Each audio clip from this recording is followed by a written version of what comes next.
years, the prevalence of smoking among our youth from as early as age 13 has been steadily spiraling upward.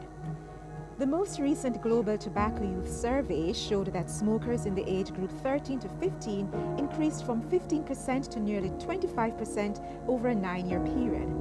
This trend is of concern, considering the ill effects of smoking. Cigarette smoking is associated with nearly every cancer you can imagine.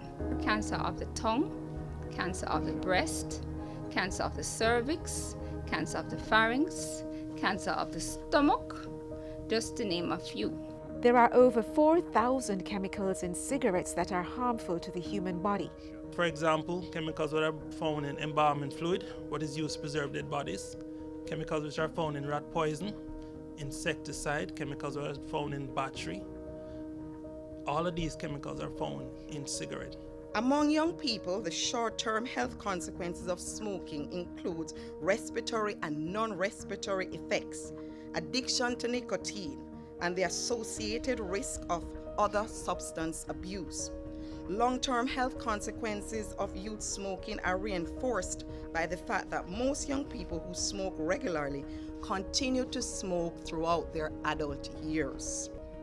Tobacco can affect youth activities and athletic performance as it narrows blood vessels and puts a strain on the heart. In addition to traditional cigarette smoking, there have been some rising new trends among our youth. We have observed a lot of parties, what they call the hookah parties.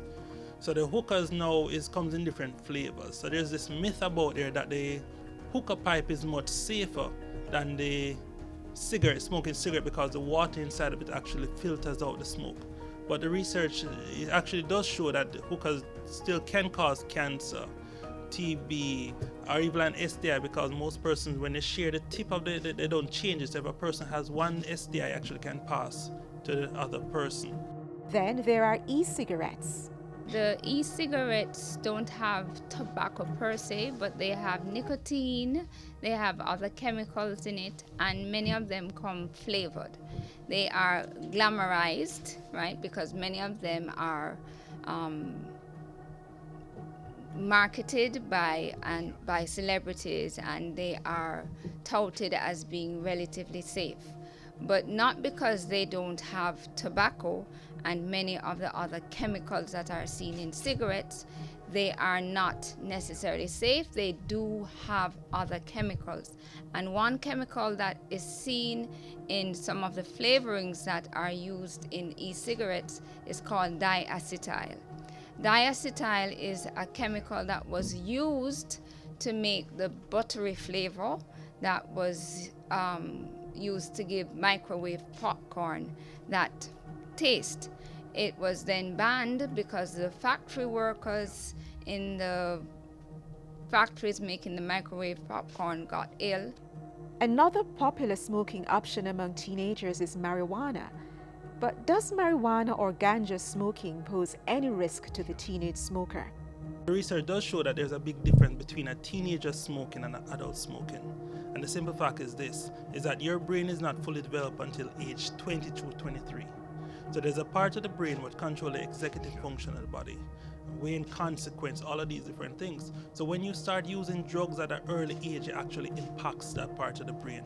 So that's why you do have some of the students, if you realize they're not doing well in class, right?